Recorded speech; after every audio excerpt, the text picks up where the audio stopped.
বেরিয়ে পড়লাম ডায়েরির পাতায় নতুন গল্প লেখার উদ্দেশ্যে। যাব নতুন গন্তব্য, নতুন ঠিকানা, নতুন জায়গায়। তাই আসানসোল স্টেশন থেকে সোজা চলে গেলাম ট্রেন ধরতে নতুন গন্তব্যের জন্য। তো চলে এসেছি স্টেশনে।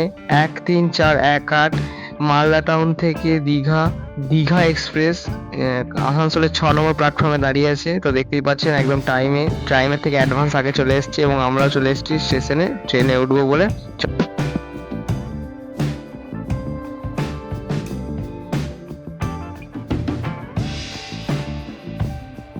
আমাদের নতুন গন্তব্যের উদ্দেশ্যে ছেড়ে দিল আমাদের ট্রেন।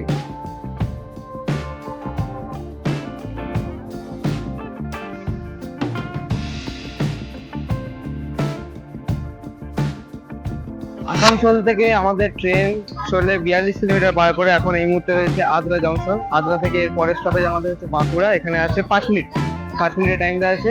তো চলো।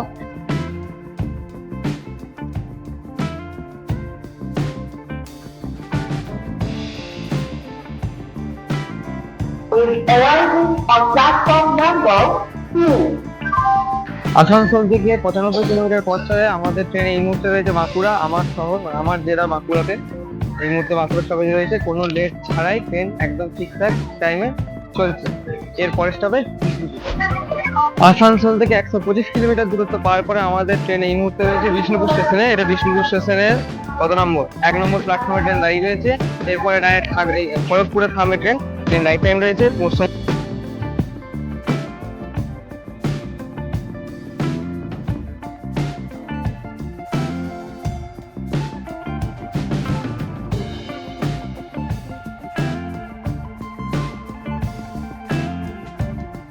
ট্রেনের শব্দের কারণে আমি ভিডিওটা করেছিলাম ওখানে, কিন্তু ভয়েসটা এতটাই বাজে এসছে যার জন্য আমি ভয়েসটাকে আবার পরে বসাতে হচ্ছে।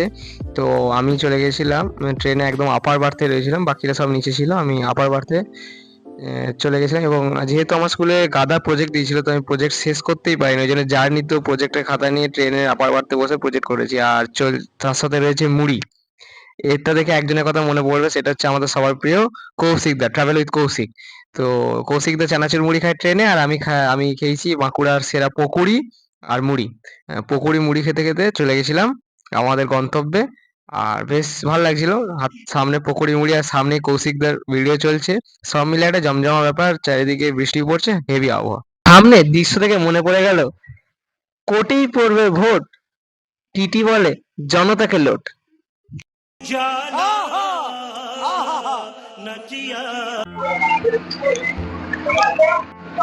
আসানসোল থেকে 450 কিলোমিটার পথ চলে আমরা এখন পৌঁছে গেছি দীঘাতে। এটা দীঘার 1 নম্বর প্ল্যাটফর্ম আমাদের ট্রেন চলে এসেছে। নির্ধারিত সময় থেকে কোনো লেট না করে ট্রেন আমাদের একদম রাইট টাইমে ঢুকিয়ে দিয়েছে দীঘার 1 নম্বর প্ল্যাটফর্ম। আমরা এখন যাবো হোটেলে ডাইরেক্ট। কাল থেকে শুরু হবে আমাদের ঘোরার ট্যুর, 2 দিনের ট্যুর আছে। এই হচ্ছে রুম, আর এই হচ্ছে বাথরুমটা ঠিকই আছে মোটামুটি। এখানে একটা দিয়েছে বারান্দা মতন, যদি এটা লাগবে না, কোনো কাজের নয়। এটা হচ্ছে একদম পিছন দিকটা, হ্যাঁ একদম পিছন দিকের রুমটা। এই টিভি রয়েছে, এদিকে একটা ডেস্ক দিয়েছে, একটা আলমারি, ছোটো আলমারি দিয়েছে, একটা ঝাপসা আয়না দিয়েছে, ঠিক আছে মোটামুটি এমনি ঠিক আছে। আর এখানে যে সিস্টেমটা, চার্জের সিস্টেম, সেটা হচ্ছে এটা বের করে দিয়ে কারেন্ট গেল, কারেন্ট এলো।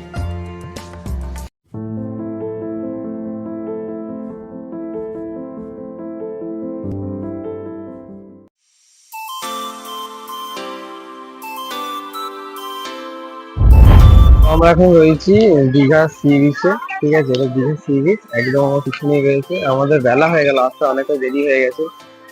বিচটার সাথে পুরীর বিচের কোনো তুলনায় হয় না। পুরীর বিচ আর দীঘার বিচে অনেক তফাৎ আছে, ঠিক আছে। আর ঢেউটাও তুলনামূলক অনেক কম, কিন্তু এমনি মোটামুটি ভালো। প্রচুর পর্যটক রয়েছে, পর্যটক ভালো রয়েছে, তবে অনেক তফাৎ আছে পুরীর থেকে।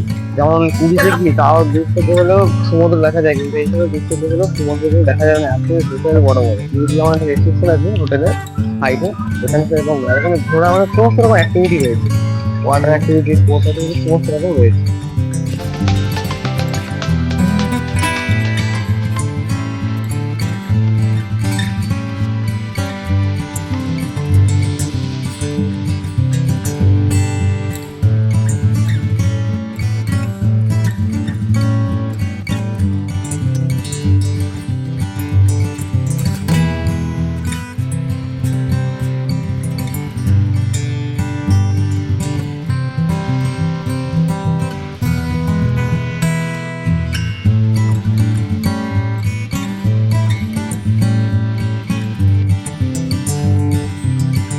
দেখলাম, যেটা হচ্ছে এখানে যে নোংরা ফেলা, মানে আমাদের সিটি, মানে আমাদের আসানসোলে কি হয়েছে, মানে বাঁশি বাজিয়ে নোংরা নিতে আসে।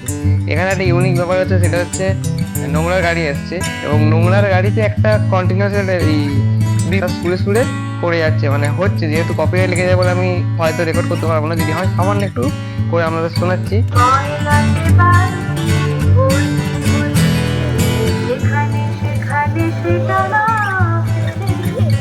দীঘা গেলাম অথচ প্রকৃতিকে উপভোগ করবো না, তাই চলে গেলাম একটু ভেতর দিকে, জনবহুল থেকে জনহীনতার দিকে, যেখানে প্রকৃতি হাত ছাড়িয়ে দেবে আপনাকে বারবার প্রকৃতিকে উপভোগ করার জন্য, যেখানে প্রকৃতি মিশে গেছে আকাশের সাথে, হাওয়ায় কোনো দূষণ নেই।